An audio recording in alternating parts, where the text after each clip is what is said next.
여러분, 책 한 권 소개해 드릴게요. 나는 그리스도인입니다 라고 하는 책이 있습니다. 이 책은 그냥 내가 그리스도인이구나 이런 책이 아니라, 이 책은 초대교회 때부터 믿음을 지켜온 순교자의 일생을, 특별히 재판 과정을 상세하게 기록한 책입니다.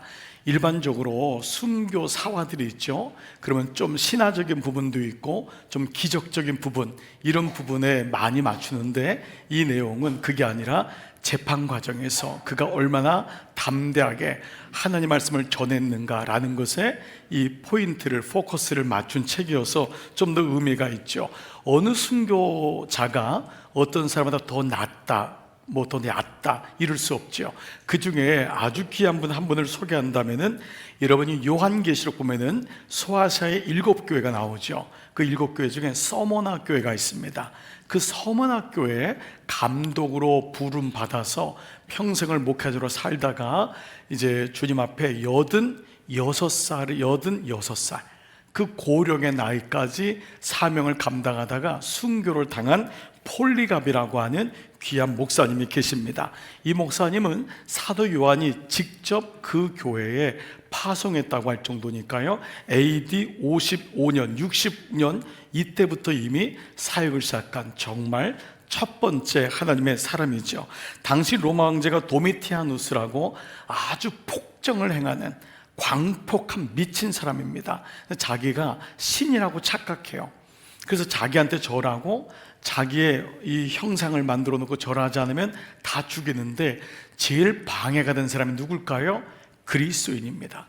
특별히 서머나 지역에 이 폴리갑 목사님을 중심으로 성도들이 배교를 하지 않는 거예요. 누구를 넘어뜨리면 될까요? 폴리갑 목사님을 넘어뜨리면 성도들은 자연히 무너지겠다 생각해가지고 이 폴리갑 목사님을 당시 헤롯이라고 하는 이름을 가진 총독이 이 사람을 미혹합니다. 뭐라고 하냐? 황제를 주라고 호칭하는 게 그렇게 어렵냐?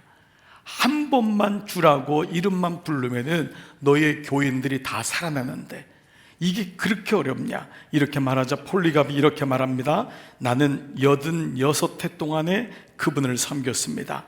그분은 나에게 나쁘게 하신 적이 한 번도 없거늘 어찌 나를 구원하신 나의 왕을 저주할 수 있습니까? 정말 놀라운 고백을 86살에 한 거예요. 총독이 계속해서 강요합니다. 당시 이러면 죽습니다. 순교당합니다. 아까 사진에 봤듯이 화형당해서 죽지요. 이 폴리갑 목사님은 화형당한 걸 알아요. 근데 마지막에 뭐라고 얘기했냐? 당신이 아직도 내가 누구인지 모른다면 분명히 들으시오. 나는 그리스도인입니다. 이게 그분의 마지막 고백이었어요. 당신이 내가 누군지 아직도 모른다면 들으십시오. 나는 그리스도인입니다. 여러분, 한번 적용 질문해 볼까요? 사실 참 이런 믿음의 고백은 들을 때는 너무도 아름답고 귀하지만, 우리 인생에 이러한 어려움이 왔을 때 나는 믿음을 지킬 수 있는가? 라고 한다면 이게 쉽지 않은 질문이 될 때가 많습니다. 우린 조금만 미혹이 오거나 유혹이 오면 타협합니다. 주일 정도 타협할 수 있어요. 기도 시간 타협합니다. 심지어 어느 직장에 들어갔는데 보스가 불교 신자예요. 내가 굳이 교회 다닌다고 얘기해서 찍힐 필요가 있을까? 얘기하지 않습니다. 어느 분이 직장생활 30년 했는데 그분이 교인이란 걸 아무도 모르고 있었어요. 우리도 그럴 수 있습니다. 여러분, 그러나 오늘 폴리갑의 이 스토리를, 순교를 통해서 우리에게 보여주는 건 진짜 그리스도인은 어떤 모습인가? 물론 일부러 들날 필요는 없어요. 일부러 떠들어댈 필요는 없어요. 그러나 그 안에 그리스도의 모습이 있는가, 우리는 디모데전서를 통해서 보게 됩니다. 아들을 에베소 교회 그 어려운 곳에 보내면서 아버지 된 이 바울, 어머니 된 바울은 아들 디모데에게, 아들아 이렇게 살아야 된다, 인생이 이렇다, 인생의 설계도로 너 자신을 돌아봐야 된다, 자기 반성문으로 보낸 게 디모데 전서라고 했어요. 그 중에 오늘 6장은 참 그리스도에는 어떤 모습인지를 보여주는 것이 이 모습이에요. 그래서 오늘 여러분이 읽었던 3절 10절은 무엇을 쫓아야 하는지 첫 번째, 두 번째 무엇을 품어야 되는지, 세 번째, 무엇을 버려야 되는지에 대한 말씀이 나와요. 그래서 오늘은 묵상 안 했는데요, 내일부터 보게 될 마지막이 이 단어로 시작하는데, 이 단어는 오늘 말씀과 연결해서 나오는 아주 중요한 단어입니다. 바로 6장 11절에 이런 단어가 나와요. 바로 뭐죠? 다 같이 오직 너 하나님의 사람아. 이 단어예요. 여러분 보세요. 그동안 바울은 디모데에게 아들아, 디모데야 이렇게 얘기했는데, 이제는 뭐라고 하냐면 오직 너 하나님의 사람아. 이게 정말 놀라운 고백입니다. 사실 디모데는요 20대예요. 젊은 나이에 아직 믿음이 쓰기는 어려워요. 그런데도 그는 그 약한 걸 보지 않는 거예요. 하나님의 눈으로 아들을 보며 너는 내 아들이기 전에 하나님의 아들이다. 그래서 너, 오직 너 하나님의 사람아. 영어로 나온 게 원어에 가깝게 번역했는데요, 이 앞에 오직을 but이라고 했어요. but you man of God. but은 뭐예요? 앞에 있는 것, 모든 사람들이 그렇게 살지만 너는 아니라는 거예요. 너는 하나님의 아들이라는 거예요. 세상 사람들은 다 세상 풍조를 따라가지만 아들아 너는 예배자다. You man of God. 그러나 너는 하나님의 사람이란다 라고 말씀하고 있죠. 저는 이 man of God이라는 단어를 쓸 때마다 정말 잊혀지지 않는 사건이 하나 있어요. 제가 미국에서 목회하면서 그 제니토로 이제 교회에서 관리하시는 분이 있었는데, 이분이 남미 분이 밤에 와서 이제 좀 이렇게 화장실을 청소하시고 복도도 청소하시는 분인데, 이분이 너무 착해요. 성품도 너무 좋아요. 게다가 믿음도 좋아요. 그런데 게을러요. 이게 문제. 청소하는 분이 다 좋은데 게을러가지고 꼭 얘기를 해야지만 이게 하는 거예요. 어디 가시나요? 거기서 어디 주무시고 있고, 이게 잠이 많고. 그러니까 이게 임원회 할 때마다 교회 장로님, 권사님, 목사님 바꿔야 됩니다. 저는 못 바꾸겠는 거예요. 그 이유가 뭐냐면 이분은 저를 만날 때마다 You man of God 이 얘기를 하는 거예요.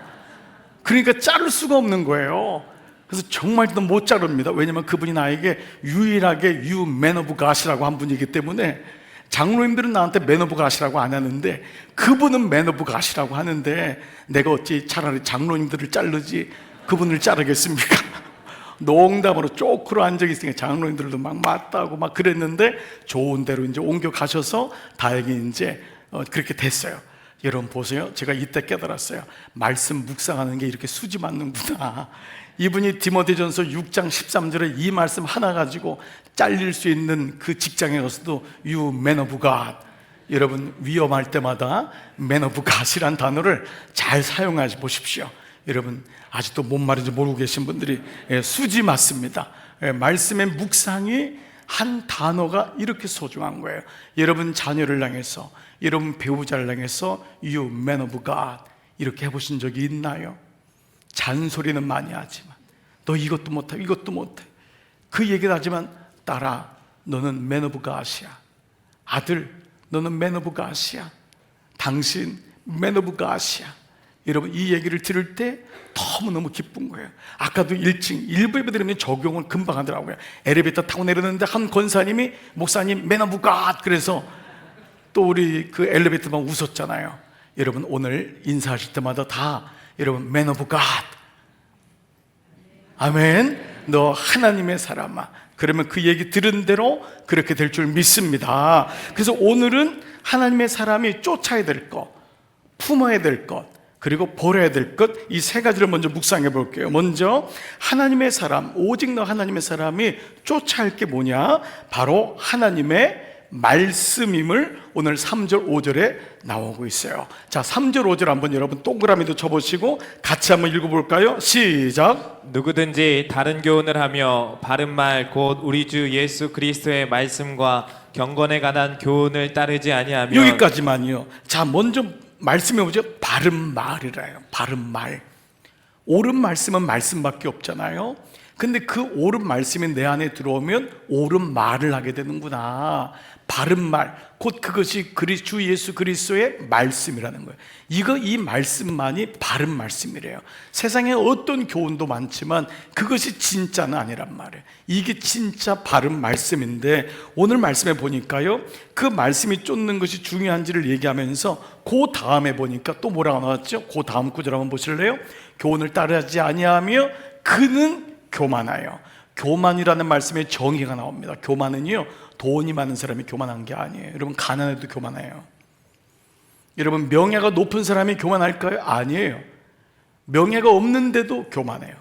여러분, 우리는 잘생기고 키가 크고 예쁘면 교만하다고 생각한 거예요? 아니에요. 안 생기신 분도 교만하시더라고요. 근데 교만의 정의가 뭐냐 하면은 말씀이 없을 때, 그게 교만이래요. 성경은 말씀이 없으면은 내면적으로 교만한 거예요. 나는 가난하니까 교만하지 않지. 나는 뭐 교만할 게 뭐 있어? 아니에요. 근데 그 안에 말씀이 없으면 누구든지 교만한데, 거기 나오는 게 뭐지요? 아무것도 알지 못하는 자래요. 교만한 자가 아는 것 같은데 헛똑똑이래요. 그래서 동그라미 쳐볼까요? 변론. 그의 인생을 끌고 가는 게 언쟁. 또 뭐죠? 투기, 분쟁, 비방, 악한 생각. 또요, 그 다음 구절 한번 보실까요? 마음의 부패, 진리를 잃어버리고, 그리고 경건을 이익의 방도로는 뭐냐 하면 어려울 때만 하나님 찾는 거예요. 어려울 때만, 급한 일이 있을 때만, 그것도 귀하지만은 그렇게 하나님을 이용하는 생각하는 자들의 마음속에 삶의 다툼이 일어난다라는 것이죠. 여러분, 이러면서 우리가 쫓아야 될 것이 말씀이잖아요. 그래서 이 말씀이 우리의 삶의 인생을 완전히 근대사를 바꾼 세 가지 발명품이 있는 거 아시죠? 그래서 이 말씀을 인용한다면, 첫 번째, 하나님 말씀은 인생의 나침판이라고 보통 합니다.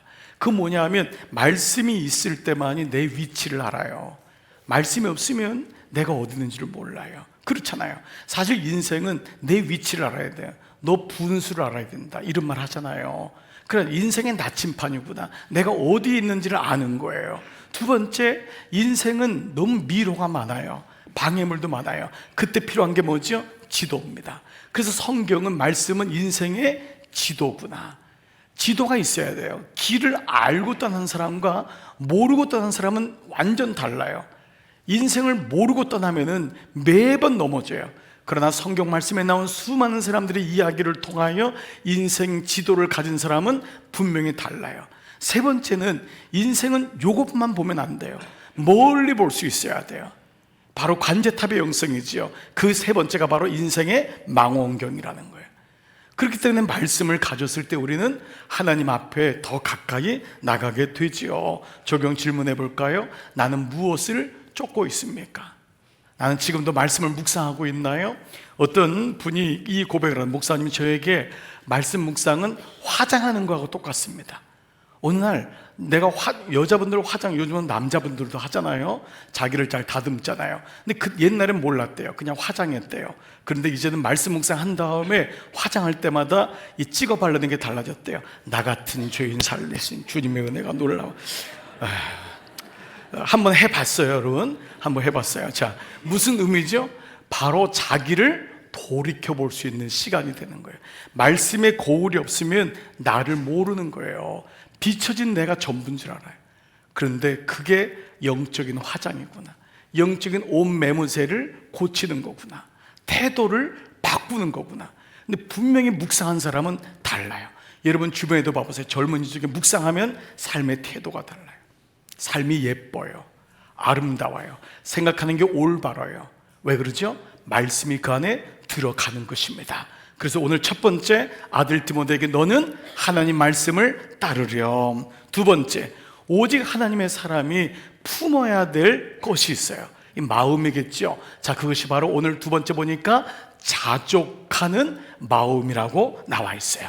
첫 번째, 따라야 할 것은 하나님 말씀. 두 번째, 품어야 할 것은 자족하는 마음. 자, 6절부터 8절 같이 한번 읽어볼게요. 시작. 그러나 자족하는 마음이 있으면 경건은 큰 이익이 되느니라.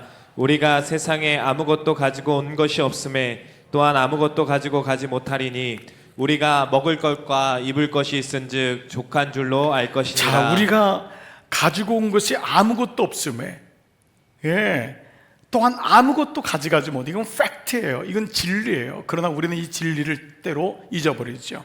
우리 모든 것을 가져갈 수 있다고 생각해요. 그래서 먹을 것과 입을 것이 있으니 족한 줄로 알았는데, 다시 앞구절 보니까 그러나 자족하는 마음이 있으면, 이 마음이 모든 사람이 있을 것 같은데 그렇지 않다는 거예요. 그러면 자족이라는 단어가 뭘까요? 스스로 자자, 족할 족자, 스스로 만족한다. 그러면 나는 그냥 이렇게 가난한데 이 가난을 극복하고 싶은 마음이 있으면 자족하는 마음이 없는 건가?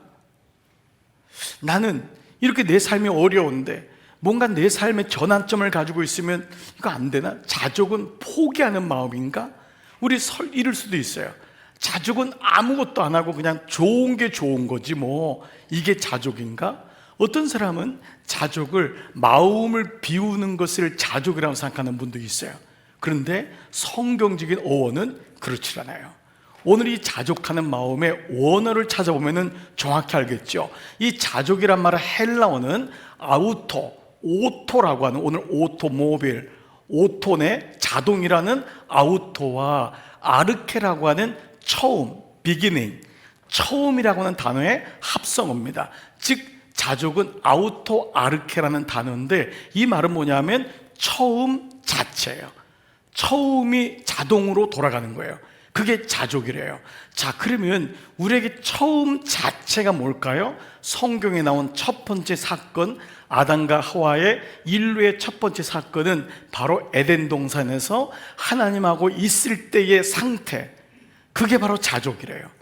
즉 자족은 무엇이 있고 없고를 떠나서 하나님하고 함께 할 때의 마음이 자족의 마음이래요. 참 이 놀랍지 않습니까? 우리 인생에 어떤 것을 소유하고 채워지면은 자족하고, 없으면 뭐 할 수 없고, 이런 것이 아니라 하나님이 내 안에 계실 때만이 가능한 마음이 자족의 마음이래요. 그 세상 사람들이 나 자족해 이거 하고 그리스도인이 나 자족해는 다른 거예요. 사람들이 자족해는 내 스스로가 그냥 나 이 정도면 괜찮아 이거예요. 이건 누구든지 할 수 있어요. 그러나 그리스도인이 자족하는 건 중심이 누구냐면 하나님이 내 안에 있냐 없냐예요. 여러분, 그 하나님이 있을 때 여러분의 인생에 진정한 자족의 마음이 생길 줄 믿습니다. 그래서 이 자족이요, 초대교회 이후에 모든 교회에 이 성도들을 흘러오면서 자족의 기도라는 말이 생겼어요. 그 자족의 기도를 이렇게 정해 왔는데 이거예요. 어떤 상황에 처해도 감사의 기도를 드리는 상태, 이게 자족의 기도래요. 왜 그러죠? 하나님이 계시니까. 하나님이 계시니까 눈앞에 고난만 보지 않는 거예요. 이게 믿음의 아버지 바울의 모습 아니에요? 아들아, 지금 어려움이 오는데 이것만 보면 안 돼. 어떤 상황에 처해도 감사의 기도를 드리는 거야. 그는 하나님이 너 인생의 주인 되기 때문에. 여러분, 이 마음이 바로 이 고백인 것이죠. 우리 적용 질문할 수 있어요. 나는 무엇 때문에 자족합니까? 나는 무엇 때문에? 그 사람 때문에, 이것 때문에, 이만 하니까 아니라 정말 내 안에는 하나님이 계심으로 하나님 때문에 자족하는 마음이 있습니까? 여러분, 후자가 여러분의 마음 되시기를 축복합니다. 우리 지난 한 주간 감사절 맞이로 현장에서 많은 분들이 오셨어요. 그리고 또 부득불 거리적으로 온라인으로 함께 예배한 여러분들을 축복해요. 여러분, 우리가 한 주간 기도하면서 어떤 마음을 가졌어요? 다시 공동체, 가정교회가 교회 목장이 세워지는 꿈을 꾸면서 우리 마지막 다섯째 날에 목자들이 찬양을 했는데 그 찬양에 제가 너무 은혜를 받았어요. 그 찬양 가사가 나의 평생에 가장 복된 일은 내가 예수님을 만난 것이라. 내 인생에 가장 복된 게 뭘까? 예수님 만난 것이라.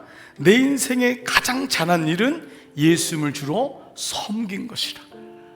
이 찬양이 너무 좋더라고요. 여러분, 좀 찬양이 조금은 낯선 분이 있을지 모르는데 찬양의 음률도 너무 좋아요. 여러분 한번 고백해 볼까요? 한번 이 찬양 같이 한번 찬송으로 우리 한번 고백해 볼게요. 나의 평생에 나의 평생에 가장 복된 일은 내가 예수님을 만난 것이라.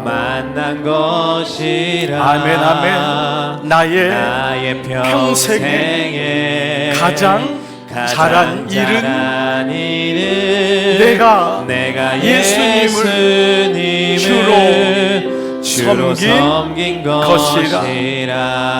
이 세상 살 동안 내가 걷는 길이 때론 험하여서 넘어질 때도 주의 강한 손이 나를 붙드시니 나는 예수님만 주로 섬기며 살리. 나는 주를 섬기는 것에 후회가 없습니다.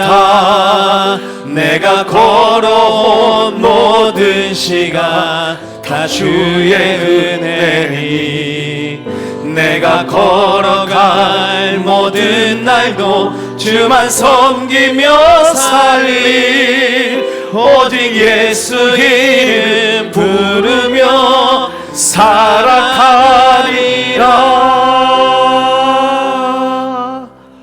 더 부르고 싶은데 여기까지만. 정말 더 찬양하고 싶죠. 여러분, 이 고백이 여러분의 고백 되기를 축복합니다. 정말 이것처럼 아름다운 고백이 어디 있겠어요? 자, 첫 번째, 무엇을 쫓으라고요? 하나님 말씀을. 두 번째, 무엇을 품으라고요? 자족하는 마음을. 세 번째, 바울 아버지는 아들에게 이것을 버려야 된다고 해요. 세 번째는 바로 오직 하나님의 사람이 버려야 할 것은 세상의 정욕이라고 말씀하고 있어요. 자, 9절 10절 볼게요. 부하려 하는 자들은 시험과 올무와 여러 가지 어리석고 해로운 욕심에 떨어지나니. 그런데 이 말씀을 다시 한번 봐보세요. 9절부터 한번 볼게요. 띄워줘 보세요. 자, 9절. 부하려 하는 자들은 시험과 올무와 여러 가지 어리석고 해로운 욕심에 떨어지나니. 요것만 보면 안 돼요. 우리 인생에도요, 목표가 있으면 어느 위치에 올라가고자 하는 사람은 그 마음이 있어야지 올라가요. 부도 어느 정도 내가 한번 모아보겠다, 이 마음이 있을 때 여러분 올라가고 모으게 돼요. 그러면 이 앞에 있는 말씀 가지고만 보면 안 돼요. 부하려고 하는 그 안에 어떤 마음이 있냐 하면은 곧 사람으로 파멸과 멸망에 빠지게, 그 다음에 뭐예요? 하는 것인데, 그 다음에 뭐라고 나왔냐 하면 돈을 사랑하며. 부한 것 자체가 문제가 아니에요. 여러분 부해 주시기를 바라요. 요때가 아멘인데 지금 벌써 아멘 하는. 여러분 그냥 가난하시기 바라요. 왜 아멘을 안 하시? 여러분 찌질하게 가난하시기를 축복합니다. 졸다가 지금 막 아멘. 여러분 부해 주세요. 잠언서 7장에도요, 그 물질이 너의 그늘이 될 것이고 너의 물질로 과부와 고아를 도울 것이고. 여러분 이런 말씀이 얼마나 많이 나와 있어요. 근데 부하는 게 어떤 문제가 있냐면, 그 부하는데 물질을 다스리는 것이 아니라, 물질의 주인이 주님이신 걸 고백하는 것이 아니라 돈을 사랑함이래요. 돈이 일만하게 뿌리가 아니에요. 여러분 돈을 돌처럼 보시면 안 됩니다. 여러분 우리나라는 늘 오랫동안 돈을 돌처럼 봤는데, 최영 장군 때문에 너무너무 힘들었어요. 예, 돈을 돌처럼 보시면 안 돼요. 돈은 돈이에요.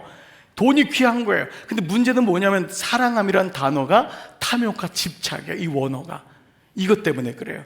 거기 빠지면 안 돼요. 집착하면 안 돼요. 그러면 하나님 잃어버리고 사람 잃어버린다. 그래서 이것이 사랑함이 일만하게 뿌리가 되는데, 이것을 탐내는 단어가 뭐냐 하면 욕망하면. 돈을 관리하는 청지기가 아니라 욕망하면. 돈을 바랄 수는 있잖아요. 근데 그것이 또 멈추지 않고 완료형이에요. 우리가 예수 믿는 게 뭐예요? 돈이 인생의 전부인 줄 알고 살았어요, 우리도. 근데 어느 날 이 돈 위에 하나님이 계시구나, 이걸 깨달은 거예요. 그러니까 멈출 줄 아는 거예요.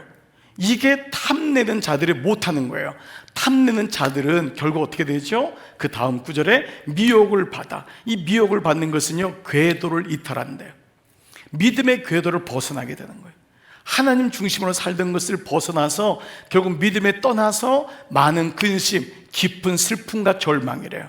탄식이래요. 이게 오는데 결국 이로써 자기를 찔렀도다. 이 찌르는 건 바늘로 찌르는 게 아니에요. 이거는 이 도축장에 갈고리에 꿰어있는 짐승처럼 된다는 거예요. 이게 얼마나 무서운 말씀이에요. 그러니까 바울이 아버지로서 디모데에게 아들아, 네 인생에 돈이 중요한 거 내가 안다. 그런데 돈이 중요하지만 돈을 탐욕하고 집착하게 되면은 그로 인해서 다 잃게 된다. 너 인생의 도축장에 갈고리에 걸려있는 것처럼 될 것이다.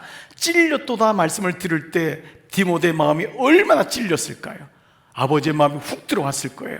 아, 이게 이렇게 되는 것이구나. 그렇기 때문에 오늘 말씀을 통해서 우리는 깨닫게 되는 거예요. 여러분 혹시 이 사람 아세요? 우리가 미국 사람들 모자 쓰고 늘 자기가 누군지를 드러내잖아요. 도널드 트럼프도 빨간 모자 자기가 쓰잖아요. 이 사람은 바로 월마트의 창시자라고 산, 이 월이 자기 이름입니다. 샘 월튼. 월튼의 준말이 월인데 자기 이름으로 월마트를 만든 시카고 출신의 어디예요? 시애틀 출신의 큰 부자예요. 이 사람이 돈이 얼마나 많았는지 시애틀에 있는 모든 도시를 자기가 가진 돈으로 도배를 할 수 있다. 이 사람이 정의된 사람이에요. 그렇게 시애틀의 모든 도시를 자기 재산으로 다 깔 수 있다고 했던 이 사람이에요. 그렇게 돈이 많았어요. 엄청난 일을 했습니다. 이 사람 74살에 돌아가셨어요. 근데 이분이 죽기 전에 한 말이 의미가 있어요. 그럼 뭐라고 했을까요? 잘 살았습니다. 많은 사람 도왔습니다. 하나님의 은혜였습니다. 이랬으면 얼마나 감사해요. 근데 이분이 마지막 썼던 단어가 뭐냐면 I got lost. I got lost. 길을 잃어버렸다. 이 말하고 죽었어요. 이번에 마지막 죽을 때 고백해요. 그렇게 돈이 많았는데 나는 길을 잃었다. 그리고 죽었어요. 실제로 이분 옆에는 아내도 없었어요. 너무너무 부자인데 아내를 너무 힘들게 했어요. 돈으로. 아내도 떠나고 자식들 다 떠났는데 나중에 이 사람 재산으로 자식들은 다 원수가 됐어요. 손주들조차 그의 곁에 있는 사람은 아무도 없었어요. 친구라 부를 수 있는 사람도 아무도 없었다고 합니다. 돈은 모았지만 그의 말대로 모든 것을 잃어버렸어요. I got lost. 그는 무엇보다도 74세에 죽을 때 그는 장로교 교인이라고, 그는 나무 위키에도 나와요. 그는 교인이라고 했어요. 그러나 아무도 그를 그리스도인이라 부르는 사람은 없었어요. 그는 하나님을 떠났어요. 적용 질문할 수 있어요. 돈은 소중하지만 돈이 하나님보다 위에 있는가? 나는 돈에 집착하는 정도가 어느 정도인가? 나는 예배도 힘들 정도인가? 기도도 잃어버릴 정도인가? 하나님의 사명을 혹시 잃어버리고 있진 않는가? 나는 벌은 다음에 무엇을 쓰고 있는가? 그 하나님이 주신 물질로 무엇을 사용하고 있는가? 그렇습니다. 이렇게 하나님께서 우리에게, 디모데에게 바울을 통하여 너가 쫓아야 될 것은 오직 하나님 말씀이고, 너가 품어야 될 것은 자족하는 마음이고, 너가 버려야 할 것은 세상의 정욕이다 라고 말해요. 그러면서 오직 너 하나님의 사람이 되기 위해 이 세 가지를 할 건데, 이 세 가지를 가능하게 하는 것이 무엇인지를 바울은 1장부터 6장까지 디모데 후서를 넘어가면은 그 아버지의 마음에 나와 있어요. 바로 이것이 내가 너를 위해 기도해 주는 것이고, 너에게 평생에 잊지 말 것은 하나님과의 교제라는 거예요. 하나님을 놓치지 마라. 그걸 가리키는 기도라고 하죠. 여러분, 오늘 우리 교회 표 여러분 아시죠? 이번 우리 디모데서를 통해 추수감사절에 우리에게 주신 말씀이에요. 디모데서 2장 1절, 간구와 기도와 도고를 감사함으로 아뢰라. 이것이 아들된 디모데에게 아버지가 준 가장 첫 번째 말씀이에요. 자, 디모데서 2장 1절, 지난 주일 말씀인데 여러분 기억하세요? 이렇게 말씀이 시작되죠. 자, 그러므로 내가 첫째로 권하노니, 이거는 1, 2, 3, 4가 아니라 그랬어요. 가장 중요하다. 아들아, 모든 사람을 위하여 너 인생의 간구와 기도와 도고가 감사함으로 있어야 된다. 이것이 아들을 향한 마음이었어요. 아버지는 알고 있었던 거예요. 기도가 끊어지면은 너는 버리고 싶어도 못 버리고, 품고 싶어도 못 품고, 쫓고 싶어도 못 쫓는다. 그러므로 기도를 잊지 말 것을 말씀해요. 디모데 후서가 바울의 이 유언이죠. 1장 3절 시작하자마자 뭐라고 하냐? 내가 밤낮 간구하는 가운데. 내가 밤낮으로 기도하는데, 바울은 설교자였어요. 전도자였어요. 그러나 그는 기도의 사람이었어요. 밤낮 간구하는 가운데 쉬지 않고 너를 생각하여, 기도하는 가운데 생각했던 거예요. 염려했던 게 아니에요. 우리는 자식을 염려할 수 있어요. 잘 살고 있나? 저러면 안 되는데. 근데 기도하는 거하고 염려는 다르다고 그랬어요. 바울은 내가 밤낮 기도하는, 간구하는 가운데 너를 생각한다. 너를 주님께 올려드린다는 거예요. 그렇습니다. 그래서 오늘 우리에게 기도는 옵션이나 의무가 아니라는 거예요. 하나님의 자녀에게 기도는 하나님하고 교통하는 거예요. 대화예요. 자녀는 부모하고 교통해야 되잖아요. 소통해야 되잖아요. 우리는 기도를 의무로 생각할 때가 있어요. 그러나 처음 우리는 이 기도가 익숙하지 않고 죄인이기 때문에 기도가 부담이 돼요. 그래서 이거를 극복하고 몸에 배게 하는 것, 이게 소중한 거예요. 그것만 되면 돼요. 처음엔 부모하고 얘기하는 게 누구든지 쉬운 것 같지만 쉽지 않아요. 부부끼리 서로 대화하는 거 쉬운 것 같지만 쉽지 않아요. 근데 몸에 배게 하면 돼요. 마찬가지죠.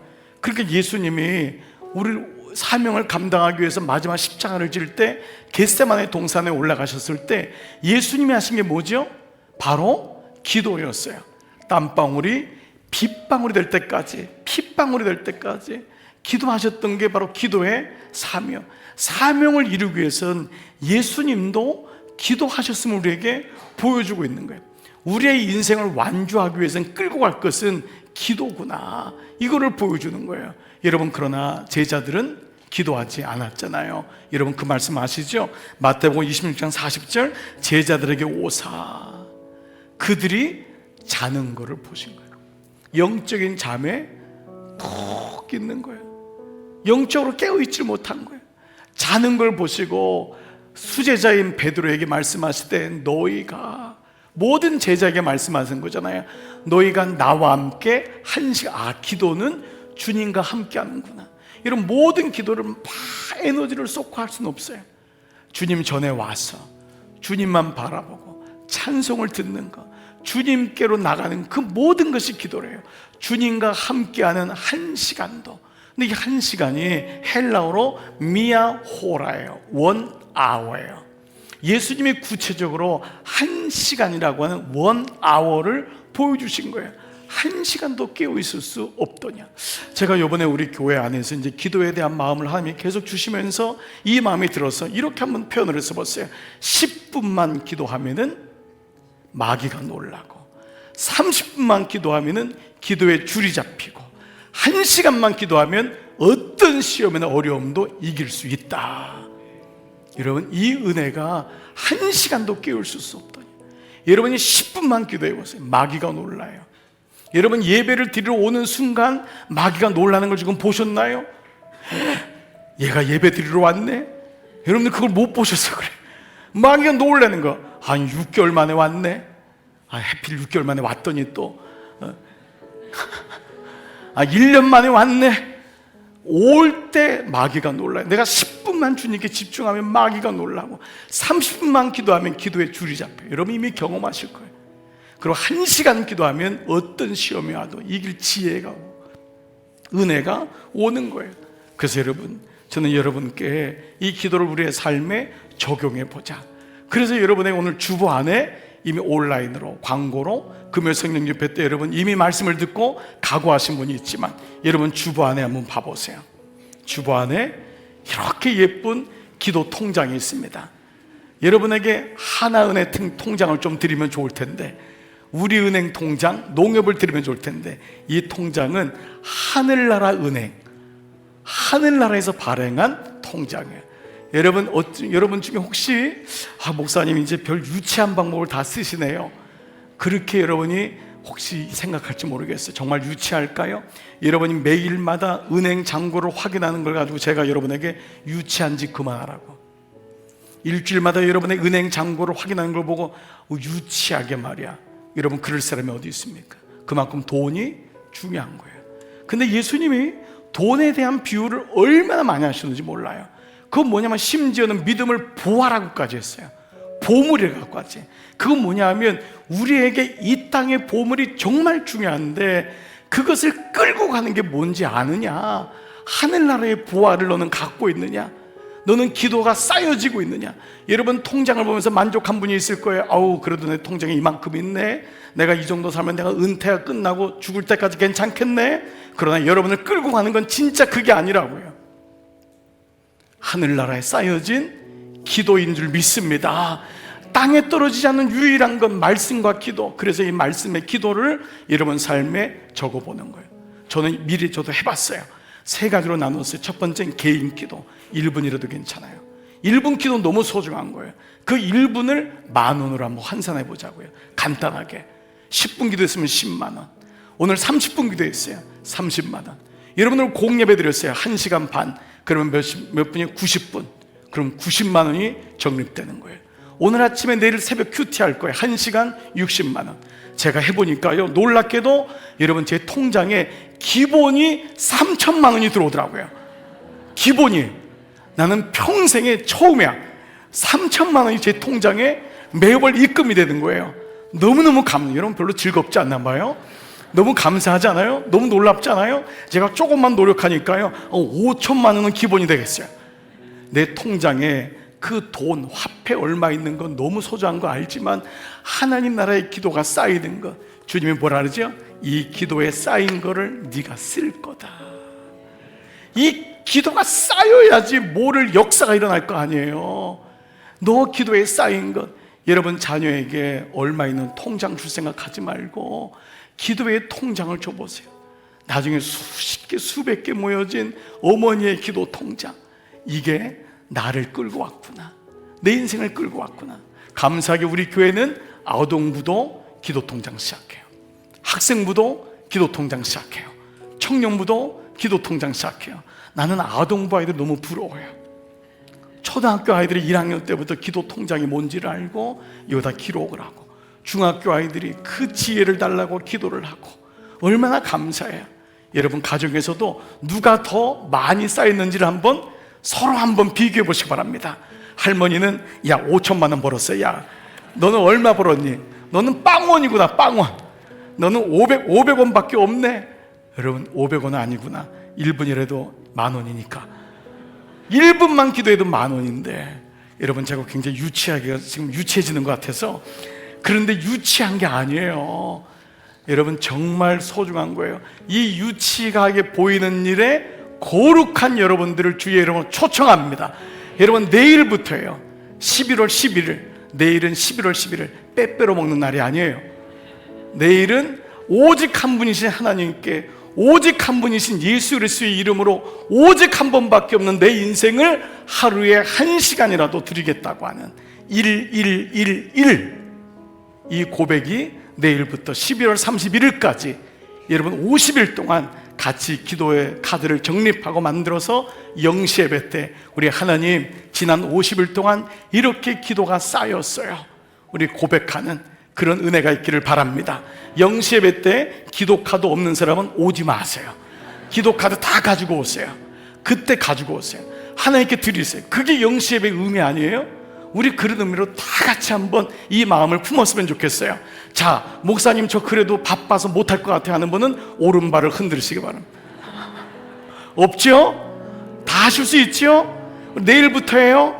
우리 서로 격려했으면, 목장끼리 격려하고 성교회끼리 격려하고 가정끼리 격려해서 우리 작은 거지만 한번, 저도 목회실도 같이 이 기도하는 일에 전심하는 여러분 다 되시기를 주의 이름으로 축복합니다. 아멘. 여러분 자리에서 다 한번 일어나 볼게요.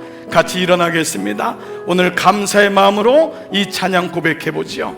오늘 숨을 쉬는 것 감사, 나를 구원하신 것 감사, 주님 무엇보다 감사한 건 내가 기도하겠다는 이 마음.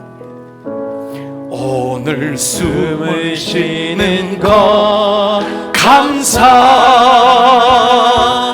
나를 구원하신 것 감사. 때로는 내 뜻 뜻대로 안 돼도 여러분 주님의 뜻대로 돼야 되죠. 주가 인도하신 우리 모든 것 감사, 모든 것 감사, 내게 주신 모든 것 감사. 때로는 가져가심도 주님 제가 감사할게요. 내게 고난 주셔서 아픔 주셔서 주님의 뜻을 알게 하신 것 모든 것 감사. 주님 감사해요.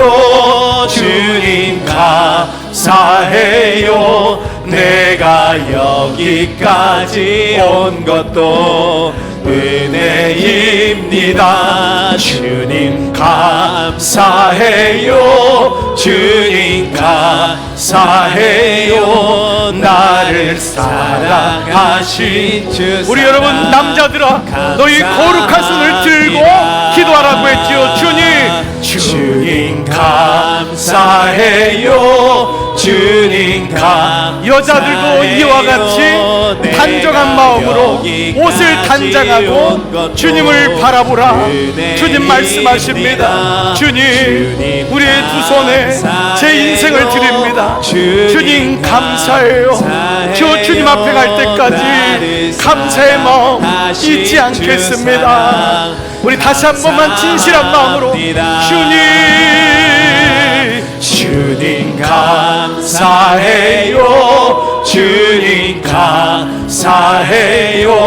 내가 여기까지 온 것도 은혜입니다. 주님 감사해요.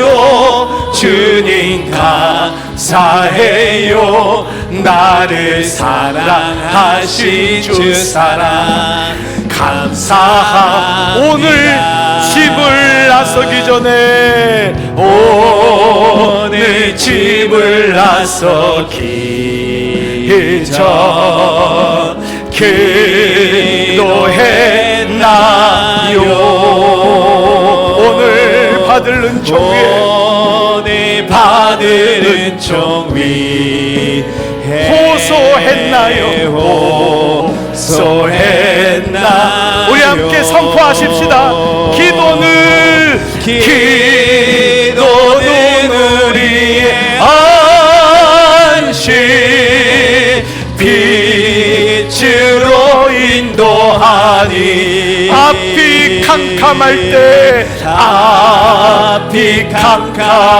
때 기도 잊지 마세요. 잊지 마세요. 기도는 우리의 안식입니다. 기도는 우리의 안식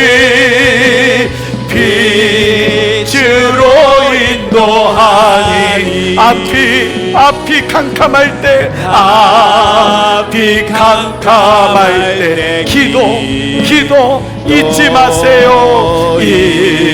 우리 기도할 때 감사와 기도 두 가지 제목 가지고 함께 기도하겠습니다. 아버지 감사합니다.